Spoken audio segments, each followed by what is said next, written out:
My name is Elara Winslow, and for most of my life, people have looked at me and said I was lucky. Lucky to marry a man like Cassian. Lucky to have two best friends who had been with me through every stage of life. Lucky to be carrying a child in a home that looked so perfect from the outside. But luck is fragile, like a thin glass that can shatter the moment someone puts pressure on it. At 30 years old, 6 months pregnant, I thought I was finally standing inside the life I had always wanted. My husband, Cassian, was 34, a successful businessman in real estate. He carried himself with that polished confidence that made people respect him instantly. Everywhere we went, people admired us, admired him. And then there were my two closest friends. Sylvie, the girl I met in college who used to stay up all night with me, whispering secrets about our futures.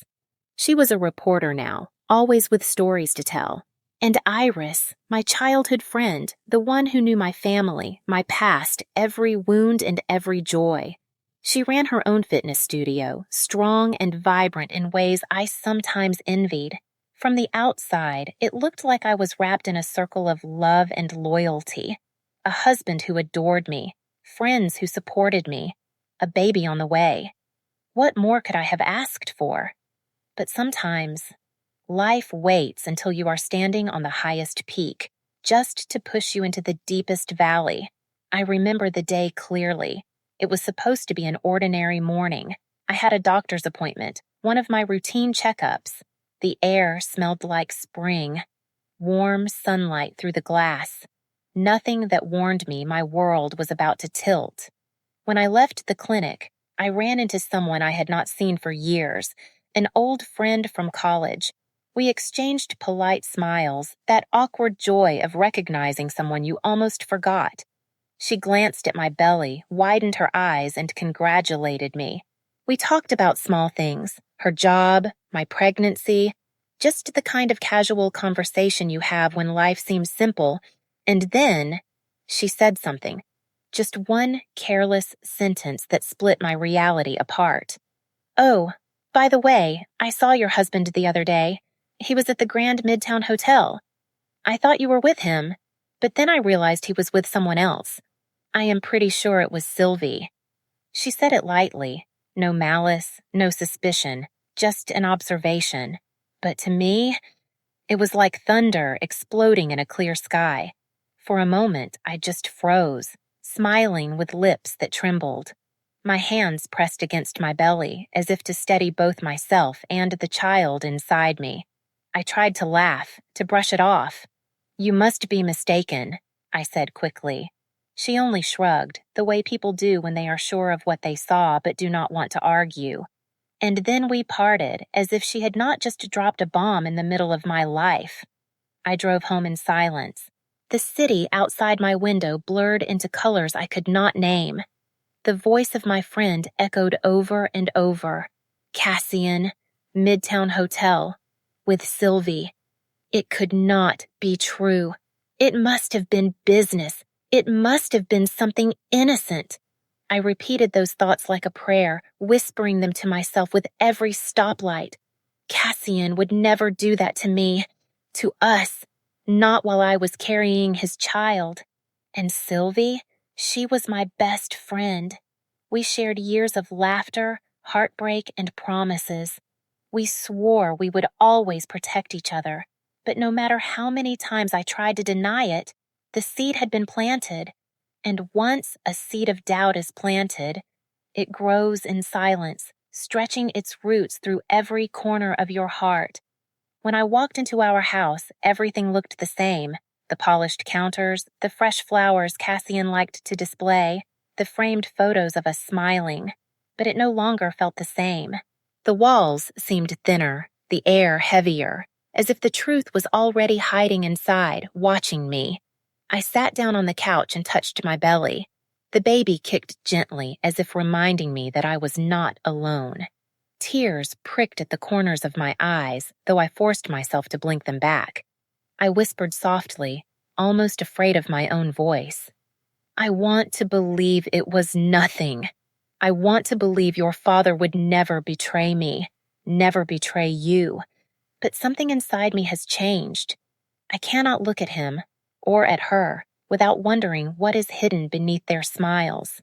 That night, Cassian came home late, as he often did, smelling faintly of cologne and hotel air. He kissed my cheek, asked about the baby, and told me he had been in meetings. His words were smooth, polished, the kind of words he had always used to reassure me. But this time, I heard them differently. Every syllable felt like a curtain drawn across something darker, and as I lay awake in bed, staring at the ceiling while his breath slowed beside me, I felt it for the first time, that sharp, gnawing edge of suspicion. I did not want to believe it. I begged myself not to believe it. But deep down, something had begun. Something that would not let me rest until I uncovered the truth. I thought I had a perfect life, a perfect family, perfect friends. But from that day forward, I could never look at them the same way again. The dinner should have been easy, warm lights, the clink of cutlery, the small comfort of ordinary talk. I set the plates the way I always do, folded the napkins the way my mother taught me, tried to breathe in the smell of rosemary and butter, and pretend my hands were not shaking. Cassian took his seat at the head of the table, with that practiced grace he carries everywhere. Sylvie slipped in across from him, a quick gleam on her lips, a laugh already sitting in her throat. Iris settled beside me, too bright, too loud, as if she had swallowed a spotlight and could not turn it off. At first, nothing was wrong, and then everything was. Sylvie asked Cassian a simple question about a project, and he answered with that soft half-smile of his, the one that used to belong to me. Her gaze held on him a heartbeat too long. It did not wander. It did not apologize. It lingered, like a fingertip on warm glass. I watched their eyes meet, bounce away, and meet again, a quiet rhythm beneath the clatter of dinner. Iris kept talking. She told a story that did not need telling, about a client who fainted on a treadmill, about a dog who ate someone's AirPods, about anything that could fill the space between us. Her laughter was a shade too loud, the kind of laughter that is really a curtain. I smiled when I was supposed to, brought my glass to my lips, and tasted nothing. The food cooled on my plate. The baby turned inside me, a small roll of life, as if to ask whom we could trust. I tried to catch the wrongness in something I could name. A touch? A whisper?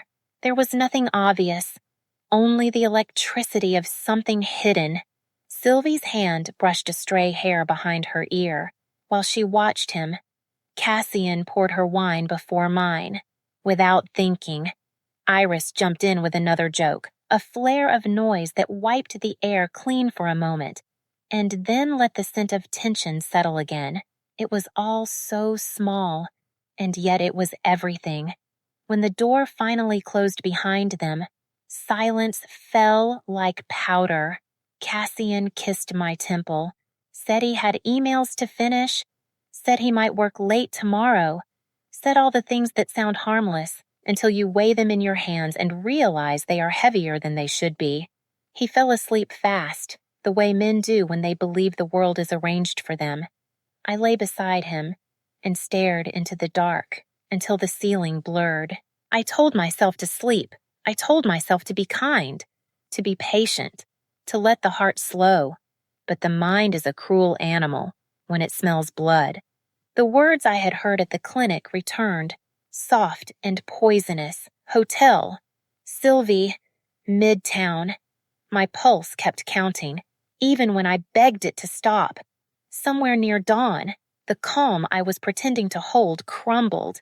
I slipped from the bed, pulled on a sweater, and padded down the hall. The door to his office was almost closed. A thin seam of light under the frame drew me forward. I pushed it open and stepped into his world. The leather, the glass, the cold order that always made me feel like a guest. His laptop waited on the desk, dark and silent. I touched the trackpad. The screen woke, and so did the lock window. I breathed once. I typed his birthday. Wrong. Another breath. I typed the day we were married. Wrong. My own birthday. Wrong again. A warning pulsed red. I pressed my palm flat on the desk, to stop the tremor. Something in me whispered a name I did not want to say. I typed the date his mother was born. The screen opened like a mouth. It was such a small thing, and it cut deeper than any blade. He had built a life with me, but the key to that life still belonged to someone else. I let the bitterness pass through me, a tide that did not quite drown me, and began to look. I did not snoop. I searched. That is what my training taught me to do. Patterns, not guesses. Folders, not feelings. The message app blinked with a recent conversation. A group thread. 3 names sat there as if they belonged together. Cassian, Sylvie, Iris. I clicked. My throat tightened. The newest lines were short, casual, obscene in their ease. Tomorrow, same hotel, same room. Keep it quiet. She is getting suspicious. You were right. He has new games. It was fun. Bring the costume again. The silk one. The little ears. Your turn this time. He said you wear it better. I read them once. I read them again. Each sentence slid into me and lodged there like a shard of ice. I felt the baby move, a gentle thud against my skin, and I pressed my hand to my belly as if to shield a truth that had already entered us. My eyes burned. I did not wipe the tears away. I let them fall. Salt on a wound. Proof that I could still feel. I scrolled farther back. The thread was a braid of giggles and schedules, of coded words that did not bother to hide. A late checkout, a favorite bottle waiting in a minibar, a joke about me, softened with an emoji I refused to imagine. There it was, the map of their secret, paved in lowercase letters and cheap bravado, the urge to wake him, to shake him, to break the world open and make it look at itself. It crashed over me and then receded. Noise would only feed them. I needed air. I needed time. I needed truth that did not live behind glass. I closed the laptop. The room went dark again. My breath came back slowly, as if the night had been holding it for me. I stood at the window and watched the city in its blue hour. I could have told myself to let it go, to forgive, to pretend the messages were a misunderstanding. But the body knows. The body knows when it has been lied to. I felt the knowing in my ribs, in the pulse in my throat, in the small life turning under my hand. I whispered to the glass, to the dawn, to the person I had been yesterday. I have to see it.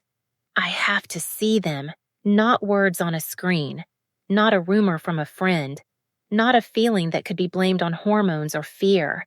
I need eyes on the truth.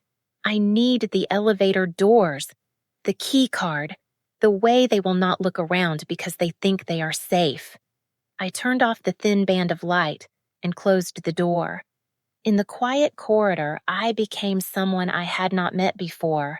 A woman who would not scream. A woman who would not beg. A woman who would walk into the shadow of a hotel lobby and wait for the past to catch up with the present. I went back to bed and lay beside the man who had just taught me the password to his life. His breathing never changed. Mine did. I did not sleep. I planned. I counted nothing and everything. When morning came, I smiled at him, the way a storm smiles at the shore. And in my chest, A vow took root. I will see you. I will see all of you. And then, when there is no room left for denial, I will decide what to do with the pieces. I told myself I needed to see it with my own eyes. The words on the screen were not enough. The whispers from friends were not enough. My heart wanted to deny, but my body already knew. So I went. The Grand Midtown Hotel was brighter than I remembered. Its windows glowed like golden teeth against the night sky. Cars pulled up. Doors swung open. Laughter spilled into the lobby. I stood outside for a long time, my hand pressed against my belly. Before I finally walked in, the air was warm and perfumed, faintly floral, faintly false. I kept my head low, my coat wrapped tight around me, and found a seat in a shadowed corner near the elevators. From there, I could see the front desk, the marble floor that reflected every step, the revolving door spinning guests in and out, like a wheel of fortune. I waited. Minutes stretched, thin and sharp. My pulse beat in my ears louder than the hotel music. And then I saw him. Cassian walked in with his usual calm, that air of control that always fooled everyone. His suit was perfect, his tie adjusted with care. He did not look like a man sneaking away. He looked like a man arriving home. I wanted to believe he was here for business, that a client would appear at any second, that I had made a mistake. But then Sylvie entered. She moved like she owned the room, a dress too bright, too deliberate, her smile wide, as if this were a party. She walked straight to him, her eyes lighting in a way I had never seen them light for me. He leaned toward her, and for a second I thought he might kiss her right there in the open. Before I could catch my breath, Iris came through the door. She hesitated, just for a moment, scanning the lobby with a flicker of nerves. But then she saw them, and her face smoothed into a practiced calm. She joined them quickly, touching Sylvie's arm, whispering something that made them both laugh. The three of them together, my husband, my two closest friends. It was a picture too grotesque for my mind to hold. I felt the blood drain from my face. I pressed myself deeper into the shadows, afraid my body would betray me with a sound, a sob, a gasp. They walked as a unit to the desk. I watched Cassian lean in, say his name with practiced ease, accept a key card from the smiling clerk. Sylvie giggled.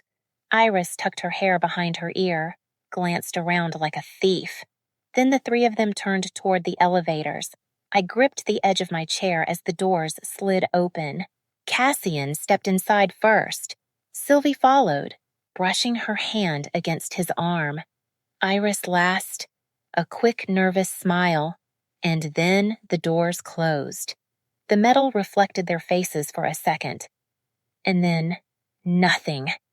I sat frozen, my chest heaving, my child shifting inside me as if sensing the storm. Tears welled, but I bit down hard and refused to let them fall here, not in this place where they might see me. After a moment, I forced myself to stand. My legs felt like glass, but I walked to the desk. The clerk glanced up politely. I leaned close, pretending casual curiosity, and asked something small, anything that would not give me away. The young man smiled. Mr. Dorn? Yes, of course.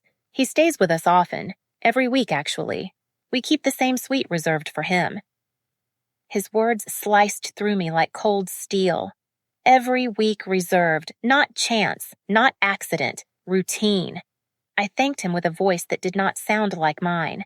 I turned away quickly before the mask cracked. My hands were trembling so hard I clutched my bag against me like a shield. As I walked out into the night, the city lights blurred. My throat burned with the scream I would not let out. The air bit at my skin, but inside I was already numb. I climbed into my car and sat for a long time behind the wheel, gripping it so tight my knuckles turned white. I thought of the nights he told me he was working late, the times Sylvie had canceled dinner at the last second, the moments Iris had brushed off my calls with some silly excuse. Every piece fit together now, and inside me, something shifted. The woman who had begged herself to trust, who had prayed for it all to be a misunderstanding. She died there, in that parking lot. The one who drove home was someone else, someone whose heart had been carved open and filled with fire. I did not cry on the way back. My eyes were dry. My jaw clenched. All I could think was a single truth, echoing with every beat of my pulse. They had betrayed me, and I would never forgive them. A short message buzzed on my phone, busy with work. 3 simple words, the kind that used to sound harmless, but now felt like poison. The house was quiet. Too quiet. I sat in the living room, listening to the hum of the refrigerator, the tick of the clock, the hollow echo of my own heartbeat. I tried to breathe, to tell myself to wait until morning, but my eyes kept drifting down the hall, to the closed door of his office. At first, I resisted. I told myself I was too tired, too pregnant, too fragile.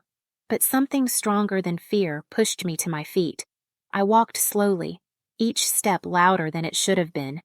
The door gave way to a room that smelled of leather and paper. His world, not mine. And in the corner, the safe.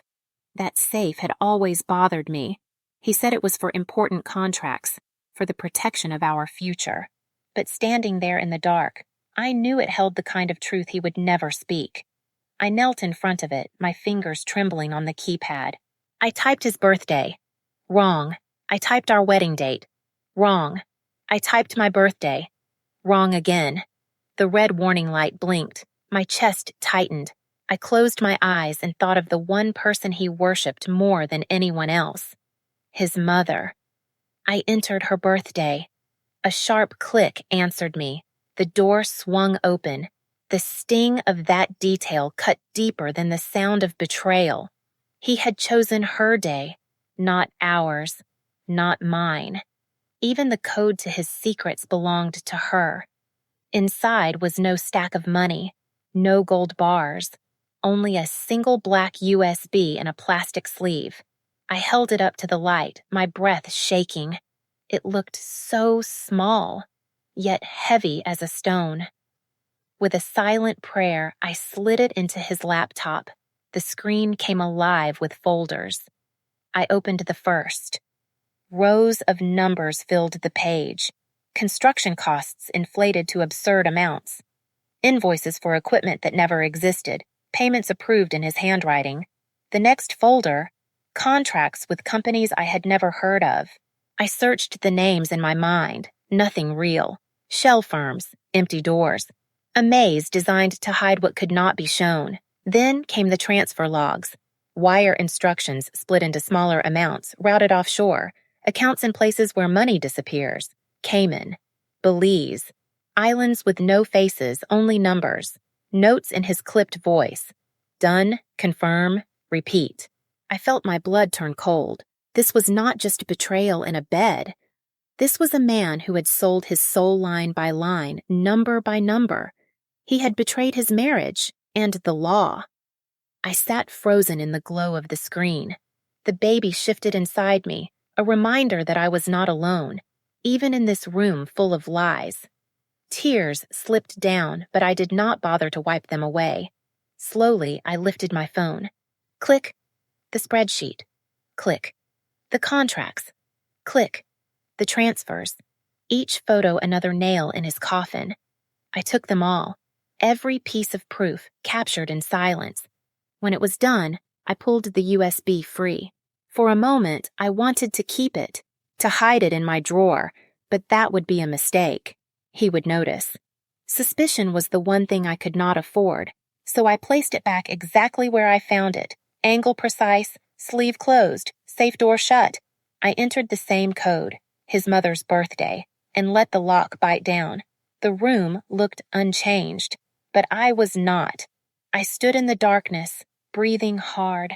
The weight of his crimes pressed on me, yet beneath it something else began to rise. Not despair, not grief. Something colder, something sharper. I placed a hand on my stomach, and in a voice raw but steady, I whispered to the silence, "You broke me. You broke us.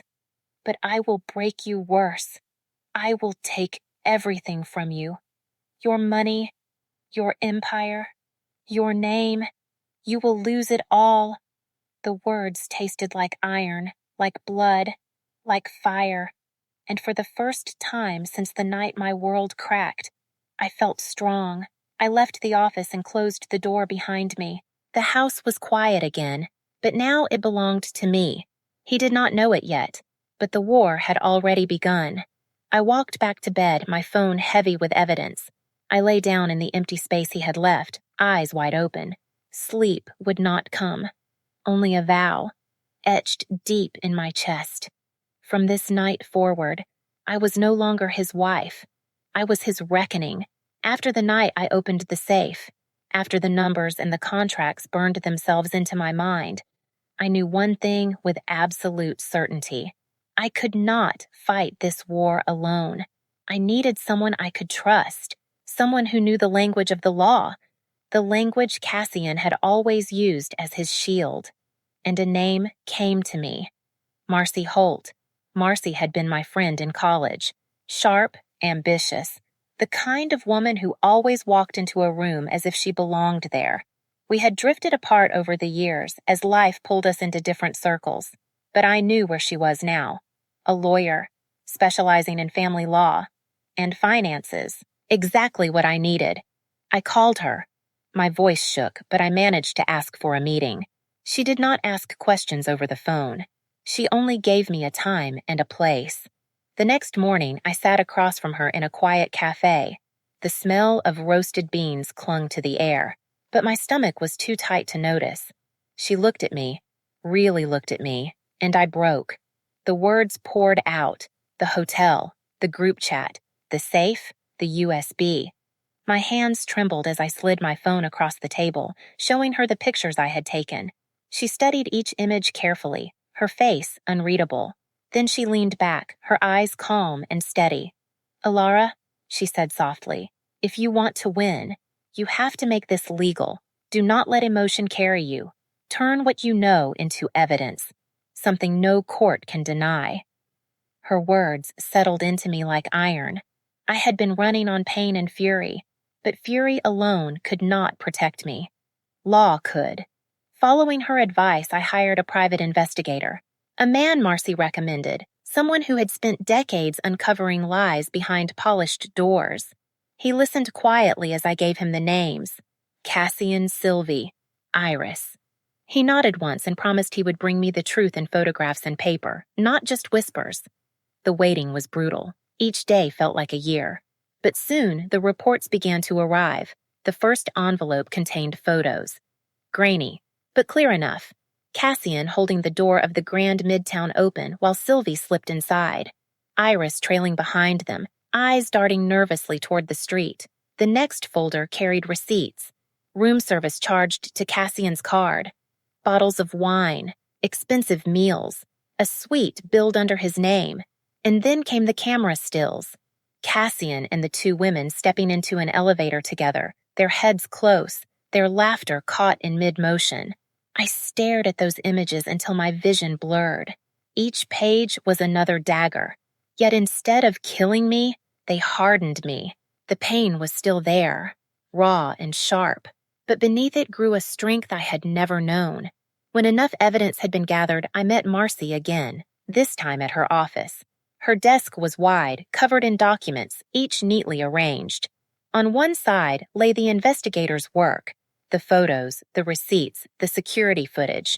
On the other side, the pictures I had taken from Cassian's USB, Contracts with false companies, transfers to offshore accounts, spreadsheets bloated with theft. Marcy moved between them like a surgeon. She made notes, clipped papers together, separated everything into two piles. "Here," she said, pointing to the first stack, "is the infidelity, proof that he broke his vows. This will support your case for divorce and for custody." Then she touched the second stack. "And here is the fraud, the money laundering, the tax evasion. With this, we can pressure him, or we can hand it to the IRS. Either way, he cannot escape." I sat across from her, silent, watching my life reduced to evidence. Photographs, numbers, receipts. It should have shattered me. Instead, it steadied me. For the first time since the nightmare began, I felt like I was no longer drowning. I had allies now, a lawyer, a detective, and most of all, the truth. I placed a hand on my belly, feeling the small flutter of life inside. Cassian had threatened me once, told me no one would ever believe me, told me I would lose everything if I dared to speak. But now, I knew better. He had his power. I had the law. Marcy leaned forward, resting her hand on the pile of papers. Her eyes locked with mine, steady and unyielding. "You have in your hands," she said, "evidence no court can ignore. The question is not whether you can win, but how you want to win. Do you want to give him one last chance, or do you want to destroy him completely?" Her words hung in the air. I stared at the files, at the photographs of my husband with the women I once called friends, at the numbers that carried the stench of his corruption. My hands clenched into fists. "I will give him a chance," I whispered, my voice low but steady. "One chance to walk away, one chance to face me with honesty. But if he chooses wrong, if he dares to threaten me again, I will not stop. I will take everything, and I will watch him burn." In that moment, the pain inside me shifted into something else. Resolve, cold, unshakable. For the first time in weeks, I did not feel like a victim. I felt like a woman preparing for war. He came home to a quiet house, the kind of quiet that hums with things unsaid. I waited in the kitchen with one lamp on and the kettle breathing little clouds into the air. My hands were steady, my heart was not. He paused when he saw me awake. A tired smile, that easy mask he wears when he wants the night to be simple. He set his keys down, loosened his tie, reached for a glass as if thirst could excuse him. "Sit," I said.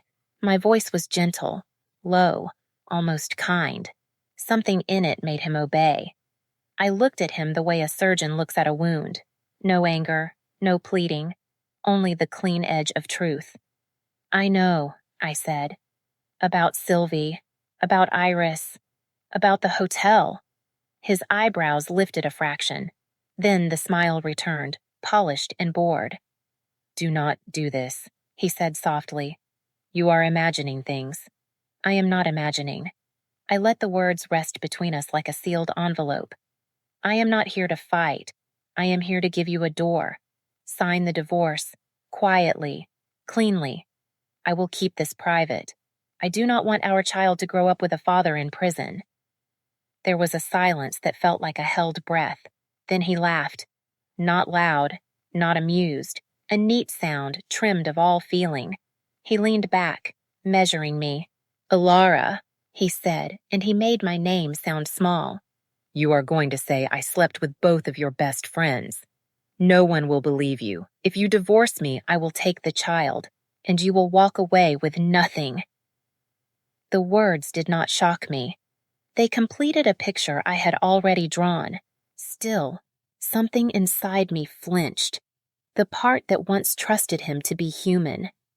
"You can deny it," I said, "but the truth is not going anywhere." I kept my voice even. I did not raise it. "This is mercy. Take it." He moved around the table the way men circle a thing they think they own. He stood behind me for a moment, close enough that I could smell the cologne that now felt like a stranger's breath. "Pregnancy does strange things," he murmured. "You are emotional. You will wake up and laugh at this. We can pretend tonight never happened. We will not pretend. I turned and he had to step back. This is the last gentle night you will get from me. He smiled again, patient and superior. You do not have the stomach for war, he said. You like quiet. You like safety. You will not risk it. I thought of the elevator doors swallowing him and the women I called friends. I thought of the hotel lobby that smelled like flowers and lies. I thought of the way the safe had opened for his mother's birthday and what had waited inside. I let none of it touch my face. Sign, I said. We end it here. No scandal, no police. Go and live the life you have already chosen, far away from mine. His hand tapped the table once, a little knock of power. No, he said. Not on your terms. I felt the last thread snap, not with noise, not with drama, but with a clean interior sound, like frost breaking underfoot. He reached for the folder that lay between us. He pushed it aside with 2 fingers, slow and deliberate, as if brushing crumbs from a suit. Tomorrow, he said, you will come to your senses, or you will learn why I win. Skimo. I held his gaze and saw what had always been there, hidden behind charm and ease. The calculation, the contempt, the certainty that the world would bend because it always had. For the sake of our child, I said, I offered you peace. My voice did not shake. You chose war. He shrugged, bored again. Do not make me your enemy, he said. It will be unpleasant for you. Unpleasant. Such a tidy word for ruin. The kettle clicked off. The clock kept counting. The house listened. I stood. The chair legs whispered against the tile. I gathered the folder. I did not plead. I did not argue. He was still smiling when I turned away, a soft, satisfied curve that told me he believed the night had ended in his favor. Let him believe it. Belief is a comfortable blindfold. In the hallway, the air felt colder, sharper, honest. I laid a hand over the small movement under my ribs and breathed until I found the steel inside my breath. I had given him a door, and he had slammed it shut. He had denied and belittled and threatened, confident that fear would finish his work for him. Fear did not finish the work. It handed me the tools. I could still feel the weight of his words on my skin. No one will believe you. I will take the child. You will walk away with nothing. I let those words sink, then harden, then turn into something I could use. Tomorrow would not be a plea. It would be a process, names on paper, steps taken in order, voices that answer to law, not to charm. I paused at the bedroom door and looked back down the hall, into the soft light of the kitchen where he still stood. He did not know it yet, but the night had chosen for both of us. I would be quiet. I would be patient. And I would not stop. For the child. For the woman I had been. For the woman I had become in the space between his laugh and my silence. I closed the door and felt the house settle. There was no anger left, only certainty, cool and exact. I had offered him the last gentle thing in me. He had refused it, so I would do what must be done. Not with a scene. Not with a scream. With the steady pressure of consequence. Until the life he built on denial could no longer stand. I chose a back room, a door that closed, a table that turned the world into a small square. I arrived early and let the silence settle. Light pooled in tired gold. Coffee hung in the air, sweet at first, then bitter. My palms cooled against the glass of water. I waited for the past to walk in. Sylvie arrived first. Perfume went before her. Sharp, sugary, insistent, nails clicking, chin lifted, a smile lacquered on like paint that never dries. She paused in the doorway so I could see it. It did not reach her eyes. It never had. I did not stand. I did not touch her. Sit, I said, and left the word plain. Iris slipped in after. Makeup smudged, eyes swollen, a wad of tissues in her fist. She closed the door softly, as if noise could break me more than she already had. She hovered, waiting for permission to be here. I gave none. This will be brief, I said. I am here to end a story, not to start a new one. We took our seats. A spoon rattled in a cup in the room beyond. Milk screamed, then hushed. I looked at them the way you look at photographs before you throw them away. I know, I said. About the hotel, about the two of you. This ends today. Iris broke first. She always did. I am sorry, she whispered. And then the whisper fell into a sob. I was weak. I was pulled along. I wanted to stop. I was afraid. Her hand moved toward mine. A small reach across the table. I let my hand rest in my lap. I could smell her perfume under Sylvie's. 2 wrong notes arguing. Sylvie was not crying. She smiled and tipped her chair back a fraction. Arms crossed.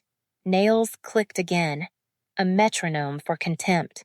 You were always above, she said, lazy and bright.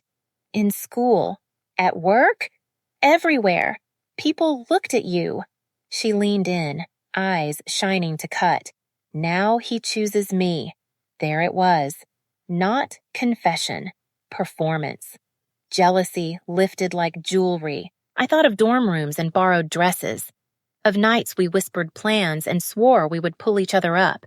I thought of braiding Iris's hair before her first big interview, of lending Sylvie heels when she said the night would change everything. I watched those memories turn, and the glass cut my hands. How long? I asked. Iris stared at the table. Her shoulders folded like damp paper. Sylvie shrugged. Long enough, she said, and savored the cruelty. Was it for advantage? I asked. Or just to drown me? Both, Sylvie answered, as if filling in a box on a form. Iris made a small sound, almost a protest, and swallowed it. The room felt sticky with their voices. Perfume grew heavy. Coffee cooled to a dull smell. I could taste metal. Disgust rose clean and sharp, a clarity, not a fire. Iris tried again. I did not mean to hurt you, she said. He said things. He made me feel seen. Then small. I am sorry. I am so sorry. Her words tumbled, soft stones that never landed anywhere true. I let them pass. Sylvie laughed. A thin, bright slice. Do not beg, she told Iris, not looking at her. Then to me, the smile wider. Your goodness bores him. He wanted something real. He wanted me. Silence is a mirror. I let it sit between us until they could see their own mouths. Then I stood. No, Sylvie, I said. I do not lose because he chose you. I choose to end you both. The words were not loud. They did not need to be. They crossed the table and settled like a stamp on an envelope. Iris crumpled. She reached for me and stopped halfway, as if the string inside her had snapped. Please, she whispered. Let me fix something. Anything. Tell me what to do. Sylvie's smile held, but her eyes flickered. A quick calculation, a crack beneath the gloss. End us, she said lightly. Try. I pushed my chair in. I wanted my hands empty. Do not call me, I said. Not today. Not ever. I walked to the door. I did not rush. I wanted weight, not speed. Behind me, Iris cried like rain in a room with no windows. Sylvie's nails tapped the table. A small storm trying to be thunder. The hallway smelled cleaner, cooler. The cafe noise washed over me and smoothed the edges. I laid my hand on my belly and felt the slow roll of life answer. I breathed until the taste of their perfume left my mouth. I had come to look at what I lost. I left knowing what I had shed. Not friends, not sisters. Only 2 faces that fed on me and called it love. Outside, the wind lifted my hair and cleared my head. The ache rose, then ebbed, a tide pulling back to show the hard line of shore. I did not hate them the way they wanted. Hate is a chain. I felt something simpler. Disgust, clean, clarifying. They had shown me who they were. I had shown them who I had become. I kept walking. The afternoon thinned to light. My steps found their pace. Somewhere in that brightness, a door I had left open for years closed softly behind me. With a click I could feel in my bones. I did not turn back. I did not need to. I carried the only thing worth carrying now, the calm that follows a decision. Morning came like a blade, clean, cold, necessary. Marcy and I sat at her desk and read everything again. No speeches, no drama, just pages in order, names, dates, trails that refused to vanish. When we were done, she slid the packet into an envelope and sealed it. "Now," she said, and I nodded. We sent the dossier to the tax office first. Secure channel, timestamp, confirmation tucked into a quiet folder. Not a threat. A record. I watched the screen flash done and felt something in me finally settle. Only then did I open my laptop. The cursor blinked like a heartbeat. I typed the sentence I had been carrying for days, the sentence that had turned into a spine. If I stay silent, they will think I am afraid. So listen, I will show them how frightening I can be. I told the story the way it happened. Dinner that tasted of ash. The long night of doubt. The hotel lobby with its golden teeth. The elevator that swallowed 3 people I had once called home. I did not name him. I did not name the hotel. I named the betrayal. 2 friends. My husband. Weeks that became months. A mirror turned and used as a knife. I added 3 photographs, softened at the edges. A lobby shot where faces are only shadows. A receipt with numbers visible and names blurred. A door with a number that means nothing to anyone but me. I chose my words the way surgeons choose instruments. Precise, clean, undeniable. I pressed publish. The page went out like a ripple, then a wave. My phone lit, then buzzed, then begged. I did not argue in the comments. I left one note at the top and pinned it there. This is my account. Please keep your words human. The shares began in circles I knew. School friends, the neighborhood group, the mothers who sit under shade at the playground. Then it moved outward into rooms I had never entered. People wrote that they believed me. People wrote that they had been me. People wrote that love is not a debt you must pay with your dignity. By evening, silence formed around Sylvie like a stain. Her clients sent polite emails that did not ask for a callback. Her brand partners reposted slogans about values and quietly removed her from their pages. The slot she adored on a small channel vanished from the schedule with a phrase about direction. Perfume cannot sweeten smoke. Iris tried to apologize beneath the post. The words trembled, then drifted down the page and disappeared under a tide of replies that did not hate her, but refused her. Her calendar emptied. Her invitations dried up. People looked away in the grocery store the way you look away from a mirror you do not want to own. I kept my hands still. I did not cheer. The point was not a bonfire. The point was air. While the story moved, the file I had sent moved too. Requests arrived with the shape of authority and the temperature of stone. Records, invoices, transactions that had always believed they were invisible. Doors opened that do not open for charm.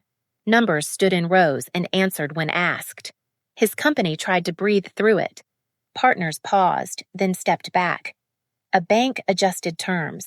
Another froze what could be frozen until questions were answered by something heavier than a smile. Inside the office, boxes appeared. Ties came off. People stopped saying his name out loud. When he called, I let the phone ring. When he wrote, I forwarded the message to the folder named Process and went on with my day. My voice belonged to paper now. My rage belonged to order. The custody hearing came and went like rain. I sat beside Marcy and let the small machine of the room do its work. We did not need sound. We had sequence. What I could offer our child. What he had risked. What the future required. The judge spoke in terms that do not glitter.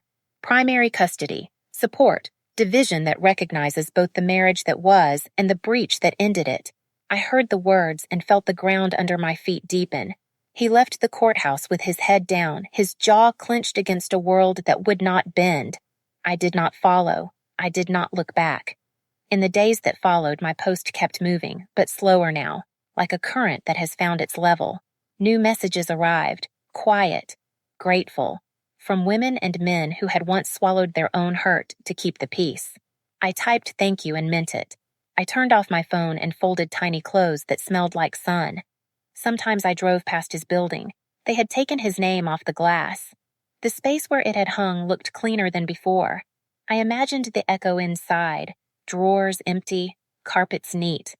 The soft click of a door that will not be opened again. Sylvie posted a vague statement about privacy and rumors. No one believed it, not because the crowd is cruel, but because the thread of her life had already unraveled and people could see the floor beneath. Iris disappeared from the places where she had once performed her sparkling cheer. She sent me one short message. I am sorry I did not answer. Forgiveness is a door that exists, but some houses are not safe to enter. One night, when the city had softened and the baby turned slow under my hand, I opened my own post and read the first line again. If I stay silent, they will think I am afraid. It still felt true. It felt truer that I had not stayed silent. I had given the truth to the public where it belonged, not the private crimes, not the numbers with their sharp little teeth, only the human wound that needed air to heal. And I had given the crimes to the office that breathes law, not gossip. 2 doors, 2 paths, both straight. People ask me if I feel victorious. Victory is too loud a word for what this is. What I feel is room. Room to breathe. Room for a cradle. Room for a life that is not arranged around the gravity of someone else's hunger. I stand by the window in the new apartment and watch the street carry its ordinary light. I make tea. I set down a tiny cup that will one day hold warm milk. I let the quiet come. I almost forgave them once. It is true, there was a moment when I wanted to close the book gently and set it on a shelf. But their cruelty blew out that candle. What remained was simple. Dignity. Safety. A promise I made to the child who listens through my skin. So I will say it plainly here at the end. I meant to forgive, but their ruthlessness extinguished every flame, and justice, in its slow, careful way, stood with me.